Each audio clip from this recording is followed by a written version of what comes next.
바울은 디모데에게 내가 그리스도 예수 안에 있는 은혜 속에서 강하라 라고 부탁하고 있습니다. 그리스도 예수 안에 있는 은혜라는 말은 예수님 안에 있을 때 은혜를 받을 수 있고 그 은혜가 너로 강하게 한다라는 것인데요. 우리가 이것이 무슨 뜻인지를 너무 잘 알고 있습니다.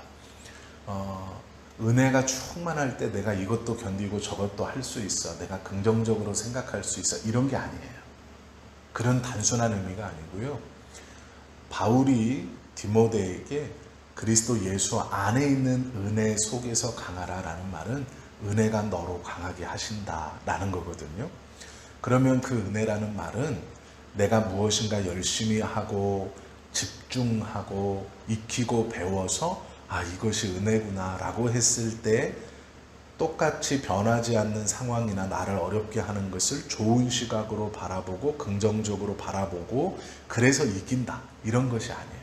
그래서 강해진다 라는 말이 아닙니다. 은혜라는 것은 말씀을 드렸지만 하나님께서 우리를 선택하신 그 순간, 즉 세상을 창조하시기 전 하나님께서 스스로 계시는 그 순간부터 우리에게 계속해서 이어져 오고 또한 이것은 우리의 육신적인 삶 이후에도 영원히 이어져 가는 것, 이것이 은혜입니다. 그 은혜 속에 있는 자, 그 은혜 때문에 강해진다라는 것은 내가 마음을 어떻게 먹어서가 아니에요. 내가 어떻게 행동해서가 아니라 어느 곳에 있느냐가 중요한 거예요. 즉 장소의 개념입니다. 은혜 안에 있으면 그 은혜가 너로 강하게 하실 것이고 은혜 밖에 있으면 외롭다, 약해진다 라는 것이죠. 은혜 아래 있다 라는 것이 무엇이냐? 은혜가 무엇인가를 정확히 아는 거예요. 내가 무엇을 해서 은혜를 받는다. 은혜는 그것이 아니구나. 하나님이 나를 부르시는 그 부르심, 그곳에서 영원히 이 생과 내 생에 끊이지 않는 하나님의 그 부르심의 연속성, 그것이 은혜이구나. 그러니까 내가 어떻게 해서 은혜를 받거나 내가 어떤 상황에 있어서 은혜가 충만하다, 은혜가 좀 부족하다, 이런 의미의 개념이 아닙니다. 우리는 말로써 은혜가 충만한 삶, 은혜를 더 하나님 주십시오라고 기도할 수 있어요. 어떤 의미인지 알고 있기 때문에 그래요. 그러나 똑같은 은혜라는 단어지만 하나님이 나에게 베풀어 주신 은혜라는 것은 어떤 사건을 해결시켜 주시는 것도 은혜이지만 우리의 선택 안에 계속해서 끊임없이 베풀어 주시고 있는 것이 은혜이죠. 이것을 확신하면 어떤 상황에 처하든지 내가 잘해서가 아니라 그 은혜 아래 있을 때 강해진다라는 것이죠.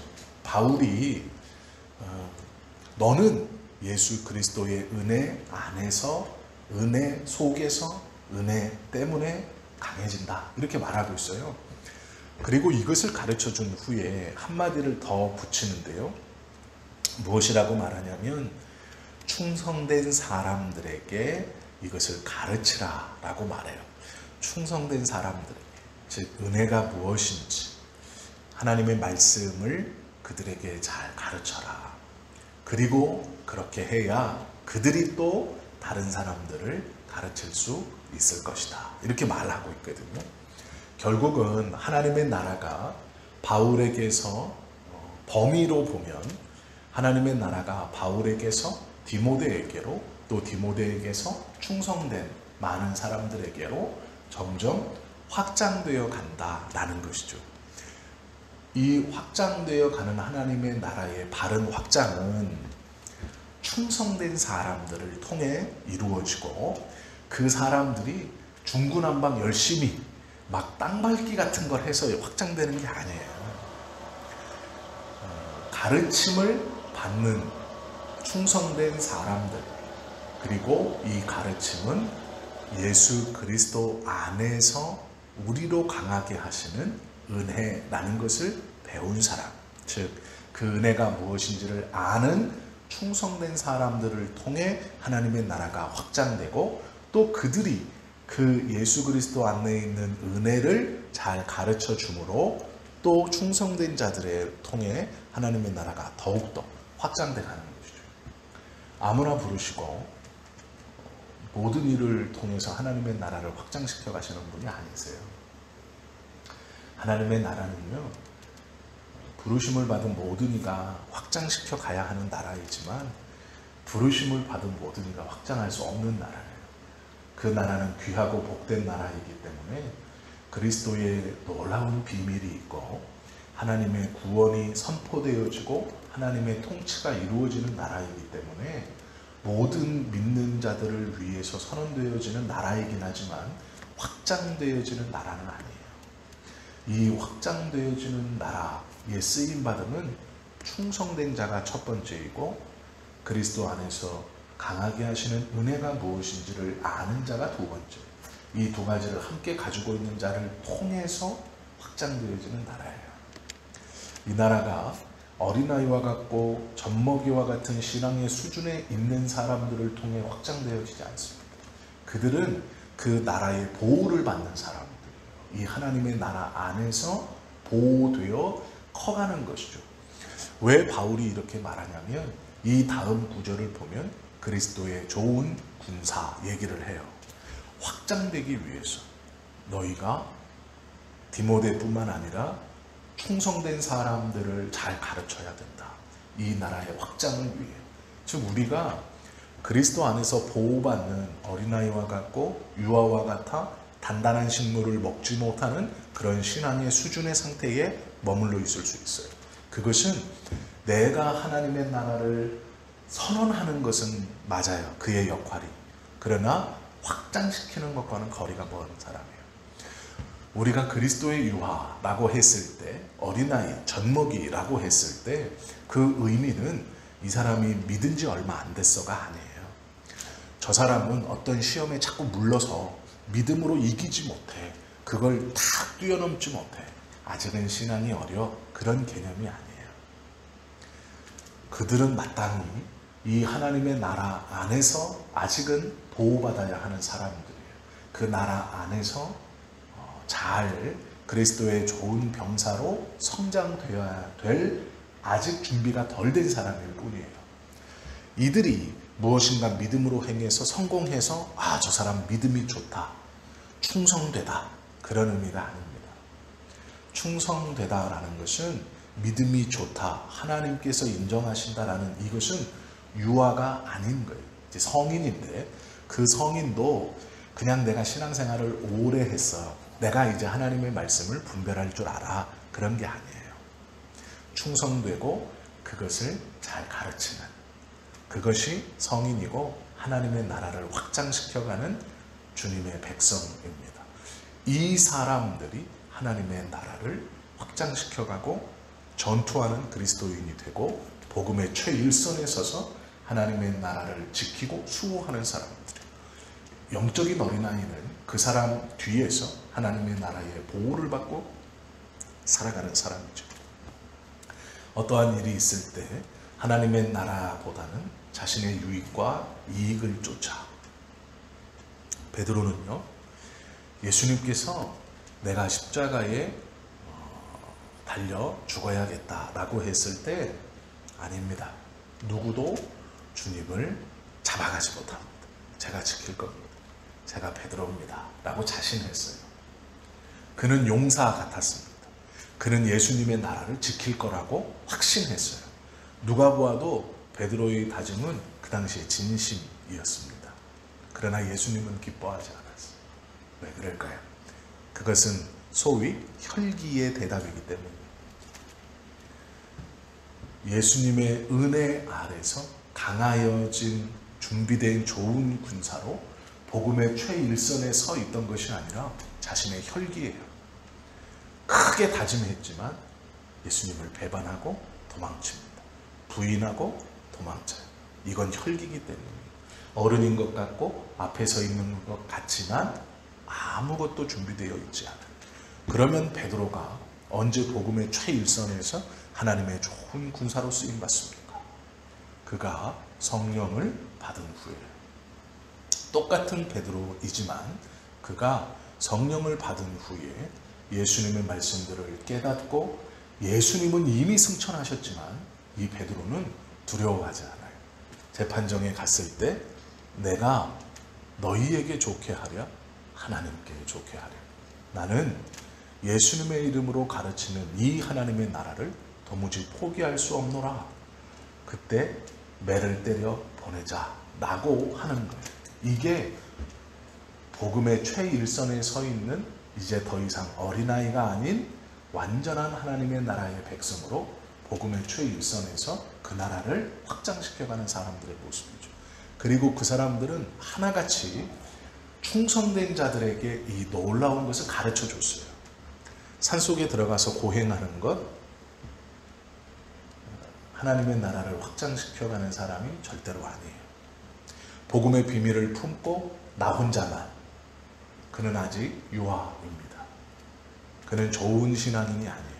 우리가 본봐야 될 것은 산속에서 수염 기르고 고행하면서 아무것도 가지고 있지 않고 그렇게 해탈하면서 세상을 내려다보듯이 관조하고 살며 사람들이 저 사람은 하나님과 동행하고 이 깊은 산골에서 우리가 왠지 막 존경스럽잖아요.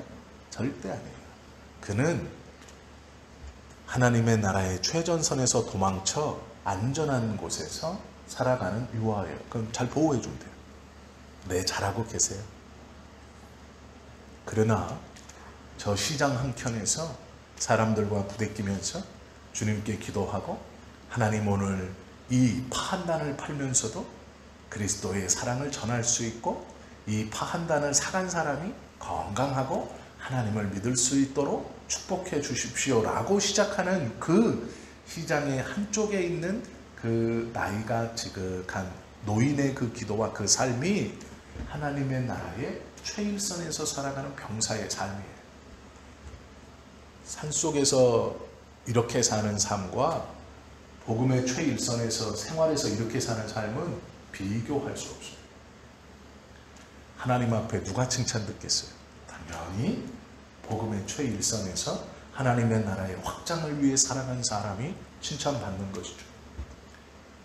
적은 것에 충성한 자는 한 달란트 받은 자는 5달란트 받은 자에게 그 한 달란트를 뺏겨 5달란트 받은 자에게 주는 거예요. 이것이 복음의 법칙이고 놀라움이에요. 우리가 생각할 때는 이쪽이 거룩한 삶을 살고 하나님과 교통한 삶을 살며 어떠한 특별한 사람 같고 신앙의 어떠한 기품이 그에게 있을 것 같지만 그는 하나님의 나라 안에 보호받고 있는 사람이고 이는 복음의 최일선에 서서 확장시켜가는 사람. 그의 마음속에는 누가 가르쳐주지 않았지만 그리스도의 좋은 군사, 즉 바른 믿음이 있어 그 삶을 그렇게 살아가고 있는 것이죠. 이것이 바울이 디모데에게 말한 충성된 자들이에요. 결코 도망치거나 숨어있거나 자기 혼자 깨끗한 그런 삶을 살아가라고 복음의 비밀을 가르쳐 주신 것이 아니에요. 이 사람들의 말이 무엇인가 큰 깨달음이 있는 것 같지만 절대로 아닙니다. 그런 말은요, 산속에서 한 몇 년만 있으면 모든 사람들이 다 할 수 있는 말이에요. 자연이라는 말을 붙여서 하는 것 뿐이고 여기는 하나님이라는 말을 붙여서 하는 것 뿐이에요. 산속에서 그렇게 살면 다 도인 될 수 있어요. 다 해탈한 것처럼 보입니다. 그거에 현혹되면 안 돼요. 아무리 그가 성경 구절의 말씀들을 줄줄줄 암송하며 가르친다 하여도 복음의 최일선에서 치열하게 사는 그 사람들을 그 사람들의 상급과 그 사람들의 삶의 고결함을 넘볼 수 없어요. 전투하듯이 사는 것이 하나님 나라의 백성의 삶의 모습이에요. 평안한 것이 아니에요. 우리는 그 잘못된 생각을 좀 바로잡을 필요가 있죠. 우리가 고난을 이길 수 있는 방법, 그러면 이 복음의 최일선에서 고난을 이기고 또 포기하지 않고 은혜 속에 강하다는 것은 무엇일까? 그게 중요해요. 어제 이제 어떤 분이 저녁에 문자를 보냈어요. 갑자기 장문의 문자가 픽 뜨길래 깜짝 놀랐는데 갑자기 혼자 있는 이 저녁에 외롭고 눈물이 펑펑 나고 자신이 정말 믿음이 있는 것인가 라는 후회가 들고 내 삶이 왜 이럴까 라는 생각이 들고 그런다는 거예요. 그런데 이제 마지막 말이 그거였어요. 평소 알고 있는 목회자들에게 이것을 고백할 수 없다. 이것을 고백하면 갑자기 믿음 없는 자가 되어버린다. 즉 그런 것이죠.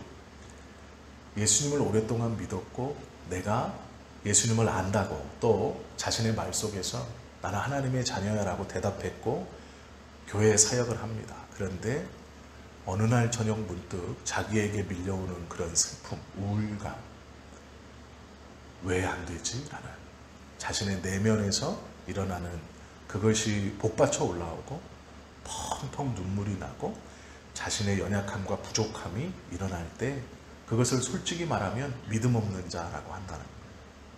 왜 불안해해? 왜 두려워해? 믿음이 없어. 아니에요. 그 눈물을 흘릴 수 있는 사람이 진짜 그리스도인이에요. 그 두려움을 가지고 있는 사람이 진짜 그리스도인이에요. 나는 왜? 라는 생각, 공허함, 왜 나는? 이라는 그 주저앉음이 있는 사람이 진짜 그리스도인이에요. 바울이 그가 고백하기를요, 내가 많은 사람을 죽게 인도한 후에 도리어 내가 버림을 받을까 두렵다 라는 생각을 바울이 고백해요. 진짜 믿음의 사람의 고백이에요. 내가 많은 사람에게 그리스도를 전하고 그들을 인도한 후에 내가 버림을 받으면 어떡하지? 왜요? 바울은 아직도 자신의 내면에서 꿈틀거리는 것이 무엇인지 알아요. 놓아버리고 싶은 마음, 박해를 받을 때, 고난을 당할 때 이제 그만하자. 누군가 대신해 줄 수 있겠지. 하나님은 나 아니고도 내가 이만큼 했으니까 다른 누군가를 또 준비시켜서 이렇게 하나님 나라를 사용하시겠지. 하나님은 하나님이시니까 이제 나는 좀 그만하자. 돌에 맞을 때마다, 굶을 때마다, 파선할 때마다, 욕을 먹을 때마다 왜 안 했겠어요? 그 앞에서는 꿋꿋했지만 홀로 있는 그날 저녁 왜 울지 않았겠어요? 그것이 믿는 사람이에요. 그는 철저하게 몸부림쳐요. 누가 나를 이 사망의 몸에서 건져내리라. 몸부림을 칩니다. 바울이요. 그게 믿음이에요. 그래서 제가 그랬어요. 그 외롭다고 흘리는 알 수 없는 그 눈물이 너를 깨끗이 씻어 이제 네가 내일부터 하는 선교에 하나님이 그 정결함으로 너를 사용하시기 위해서 이 저녁 그러한 은혜를 주신 것 같다. 그 좋은 믿음을 잘 지켜라. 그렇게 답장을 보냈어요. 믿는다는 건 항상 그런 것들을 함께 돌아보게 하는 거예요. 그러면 그에게 계속해서 그는 이미 충성된 자이기 때문에 그런 마음을 갖는 거거든요. 충성된 자의 특징은요, 하나님의 은혜를 알고 나의 부족을 아는 거예요. 하나님의 은혜에 대한 의심이 없지만 자신 스스로의 부족을 아는 사람이 충성된 자예요. 그렇기 때문에 다시 일어날 수 있고, 그렇기 때문에 다시 최일선에 설 수 있는 하나님 그런 사람 사용하시죠. 바울은 디모데에게 그런 사람이 되라고 말하고 있는 거예요. 너는 그런 사람이기 때문에 충성된 자에게 이 복음을 잘 가르쳐라.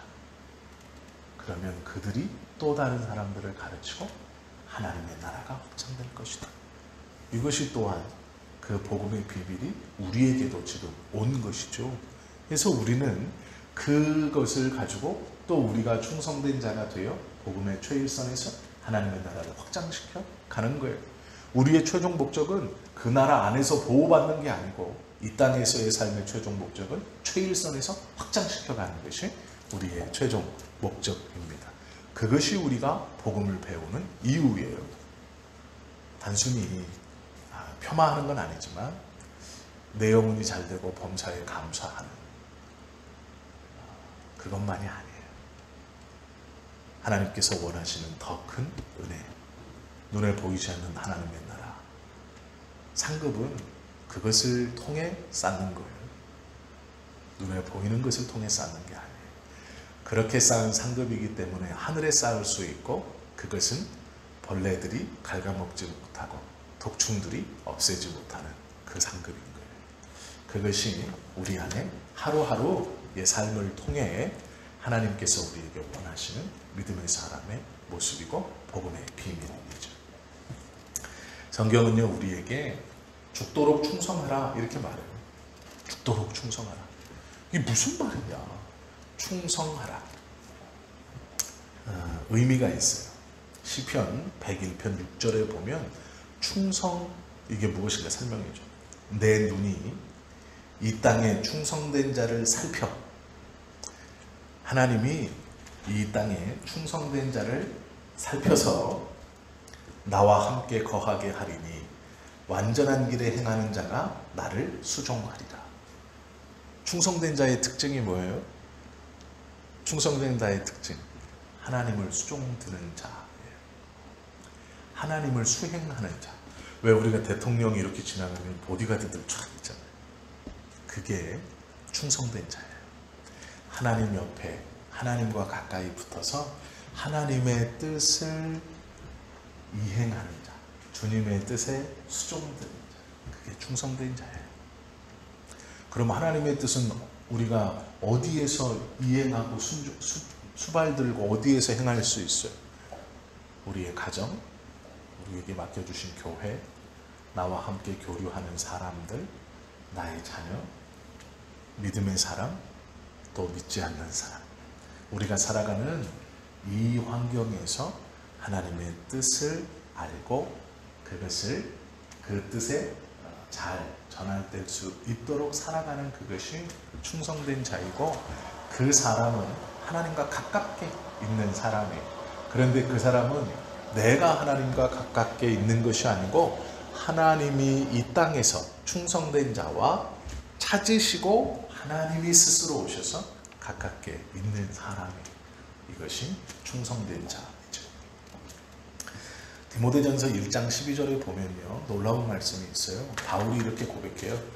나를 충성되이 여겨 직분을 주셨다, 이렇게 말해요. 나는 이제부터 준비가 다 됐으니까 하나님 옆에 딱 붙어가지고 충성된 자가 되겠습니다가 아니에요. 하나님이 먼저 오셔서 나는 아직 부족한데 나를 충성되이 여겨 직분, 너는 충성된 자다, 내 보디가드야, 내 수행원이야 라고 직분을 주셨대요. 하나님이 먼저 오셔서 가까이 계시고 나를 준비되지 않았는데 그렇게 준비된 자 충성되이 여겨주셔서 놀라운 직분을 주신 거예요. 그것이 또한 우리가 받은 직분이 목사로, 집사로, 또 성도로, 이렇게 권사로, 장로로 받은 직분이 또한 그래요. 우리가 집사가 돼야지가 아니고 하나님이 주신 거예요. 이 놀라운 직분을 왜 주셨느냐? 충성되이 여겨 주신 거예요. 그러면 이 직분을 받은 우리가 어떻게 살아가야 하는가? 그리스도 안에서 유아로 보호받으며? 아니에요. 최일선에 서서 하나님의 나라를 확장시키는 준비된 충성된 군사로 살아가야 하는 것이죠. 그것이 오늘 우리의 하루의 삶을 통해 우리가 이곳에서 있을 것인가, 이곳에서 있을 것인가를 선택하게 하는 것이에요. 그리고 그 매일의 선택을 통해 우리는 하늘의 귀한 상급을 쌓는 거예요. 하늘의 귀한 상급을 쌓는 것은 평안함, 아무것도 아닌 평온함이 아니에요. 수많은 고민들, 범인들, 투쟁들, 싸움들을 통해 쌓아가는 거예요. 하나님의 나라를 확장하는 것이 그리 쉬웠다면 저 사람에게 맡겼지 나에게 맡겨주지 않았을까? 굉장히 중요한 얘기입니다. 쌈딱 같은 나에게, 이기적인 것 같은 나에게, 머리가 너무 좋아 요령 피우는 나에게 맡겨주지 않았을 거예요. 내가 보기엔 저 사람이 참 거룩하고 순결하고 참 유아하고 깨끗해 보이지만 그는 어쩌면 안에 있는 사람일지 몰라요. 일선에서 머리도 좀 돌리고 손해가 날까 안 날까 이렇게 막 살아가는 그 치열함 속에 살아가는 나에게 맡겨주신 거예요. 그래서 그 나라는 지혜롭지 못하면 견딜 수 없는 나라이고, 그 나라는요 도끼가 없으면 살아갈 수 없는 나라예요. 이를 악물고 그 자리를 지킬 수 없으면 후패하는 나라예요. 그렇기 때문에 우리에게 맡겨주시고, 그곳에서 살아가는 우리가 도끼, 때로는 이를 악몽 두고 봐라, 그런 것들을 다 사용해서 그 나라를 확장시켜 가시는 거예요. 결국 그런 우리를 다듬어서 충성된 자로 여겨 사용해 가시는 것이 하나님이에요. 그 하나님이 오늘도 우리들을 붙들고 그렇게 사용하시는 거예요. 모두 다 다듬어서 네모나게 벽돌처럼 찍어내서 사용하시는 분이 하나님이 아니에요. 모난 그 상태 그대로 하나하나 쌓아 올려서 그 빈틈을 말씀으로, 은혜로, 성령의 눈물로 그걸 메워주셔서 우리로 더욱더 굳건하게 딱 짜있게 사용하시는 분이 하나님이세요. 그러기에 감사하는 거예요. 있는 모습 그대로 사용해 주시는 분이기 때문이죠. 이 하나님이 바울이 고백했던 하나님이고, 디모데가 고백하며 가르치는 하나님이고, 또 지금 이 시간 우리에게까지 와서 우리를 충성되이 여겨 직분을 주신 하나님이세요. 이제 우리가 내일부터 그리스도의 군사, 병사라는 말을 들을 것이고 함께 나눌 것인데요. 오늘 내가 살아가야 하는 곳이 어느 곳인가? 좀 쉬고 싶지만, 안에서 보호받고 싶지만, 그러기에 나에게 맡겨주셨구나. 이 외곽의 삶을, 치열한 삶을, 그것이 어떤 뜻인지를 분명히 깨닫고 이곳에서의 삶이 상급을 쌓는 복된 삶이라는 걸 기억하고 하나님 앞에 그 넉넉히 이김을 주십시오 라고 기도하며 잘 감당하며 살아가시면 저와 여러분 되시기를 예수님의 이름으로 축원합니다. 기도하겠습니다.